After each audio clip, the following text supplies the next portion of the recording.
माननीय अध्यक्ष महोदय से मुलाकात करके सभी विपक्षी दलों ने आग्रह किया था कि जो काला दिन 23 मार्च को जो घटना हुई थी उसको लेके कम से कम बहस चर्चा कराई जाए, जिसमें सब पार्टी को अपने तरीके से बोलने का मौका मिलता, टाइम अलॉट होता।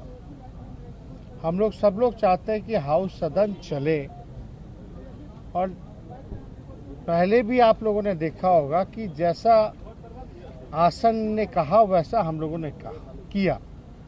कल भी जब हम खड़े हुए प्रस्ताव के लिए तो आसन ने कहा कि आपको प्रस्ताव रखने का मौका मिलेगा, लेकिन आज शोक है, इस वजह से आप कुछ नहीं कर सकते। कल कीजिए। हमने कल लिखित में भी नियमावली का हवाला देते हुए प्रस्ताव रखने का मौका मांगा, जो आज सदन में अस्वीकृत किया गया, और सुझाव के रूप में कि आप ऐसे ही बोल लीजिए, लेकिन प्रस्ताव रखने का मौका आपको अस्वीकृत किया जाता है। अब नेता विपक्ष के सब लोग एक सुर से मांग कर रहे हैं इतनी छोटी सी बात को लेकर के कि बहस होनी चाहिए, इसमें कोई आपत्ति तो नहीं है।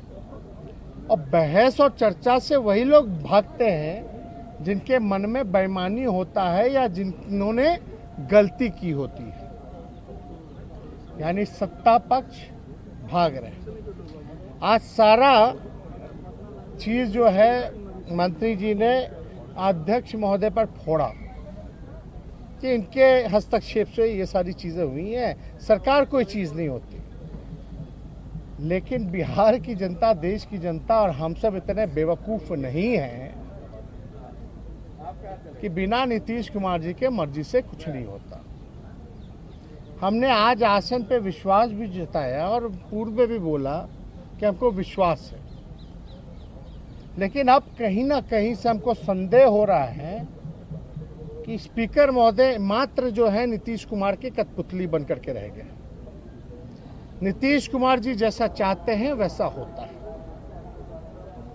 ये पूरी तरीके से हमको ये बात नहीं कहना चाहिए, लेकिन अब ये बात आई है, ना जनता की सुनवाई होती है, ना कार्रवाई होती है। शिक्षा, पढ़ाई, सिंचाई, सब कुछ जो है, बेरोजगारी, सब कुछ, महंगाई, सब कुछ चरम सीमा पर है, कोई कार्रवाई नहीं होती। अलग अलग विषय हम लोग उठाने का काम करते हैं, लेकिन जो बार बार ये फैसला आता है कि भाई आप जनता के मुद्दे उठाइएगा, विरोध कहिएगा, हमने कोई गलत तो नहीं कहा। वही 15 दिन पहले सुप्रीम कोर्ट ने भी कहा था कि ये सरकार जो है बिहार में लॉ एंड ऑर्डर का नहीं, मतलब कानून का राज नहीं बल्कि पुलिस का राज है। हाई कोर्ट ने कहा कि माइंडलेस गवर्नमेंट।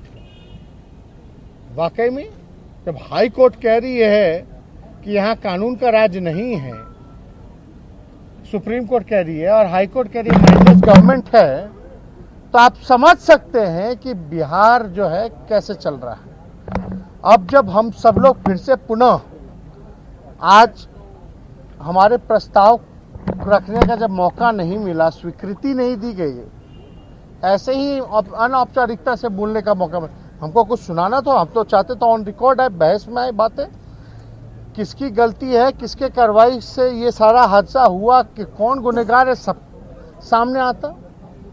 हमको जो ठीक लगता हम बोलते, सत्ता पक्ष को जो ठीक लगता वो बोलते, जनता जो है मालिक वो डिसाइड करती भाई क्या मानता है। लेकिन आप एक बात समझिए कि आज फिर से हम लोगों ने अनुरोध किया था स्पीकर महोदय से, स्पीकर महोदय ने कहा ठीक है सदन में उठाई गई, उठाने के बाद भी सभी विपक्षी दलों को आश्वासन देने के बाद भी वो पलट गया अंदर जाते। अब हम सब लोग फिर से बैठे और निर्णय लिए हैं कि जहां जनता का सुनवाई और कार्रवाई नहीं होता, जहां पढ़ाई, कमाई, दवाई, सिंचाई, महंगाई पर चर्चा नहीं होती, जहां जनप्रतिनिधियों का सम्मान नहीं, जहां लोकतंत्र नहीं बचा, तो हम सब लोगों ने एक अहम फैसला लिया कि ऐसे जगह जहां कुछ लोग विधानसभा को अपनी जागीर समझ रखे हैं, लोकतंत्र का जिन्होंने हत्या किया है, जब तक उन पर कार्रवाई नहीं होती या जब तक कार्य मंत्रणा की बैठक नहीं बुलाई जाती, जब तक हमें बहस का मौका नहीं मिलता, तब तक हम लोग जो है इस सत्र में पूरे विपक्षी दल के लोग बॉयकॉट करेंगे और सदन नहीं जाएंगे। बिल्कुल आएंगे परिसर में, बिल्कुल आएंगे परिसर में। परिसर और विधानसभा में जाने में बड़ा अंतर है। हम लोग पूरी तरीके से सदन के अंदर बॉयकॉट हम लोग कर रहे हैं सत्र का, संपूर्ण विपक्ष। लेकिन हमारा शर्त है, अगर बहस कराई तो हम लोग चलेंगे। भाई जनता की बात, जहां जनप्रतिनिधियों का सम्मान नहीं होता, ये अधिकारी आप लोग का मन बढ़ा हुआ है, मन बढ़ा रहे। और ये हम तो नहीं कह रहे, उनके मंत्री कहते हैं, मुख्यमंत्री के आसपास वाले जितने अधिकारी हैं, सबका जांच कराई जाए संपत्ति की। तो हम लोग सब लोग चाहते हैं और ये हम लोगों ने निर्णय लिया, वो हम सोचा आप लोगों को बता दें।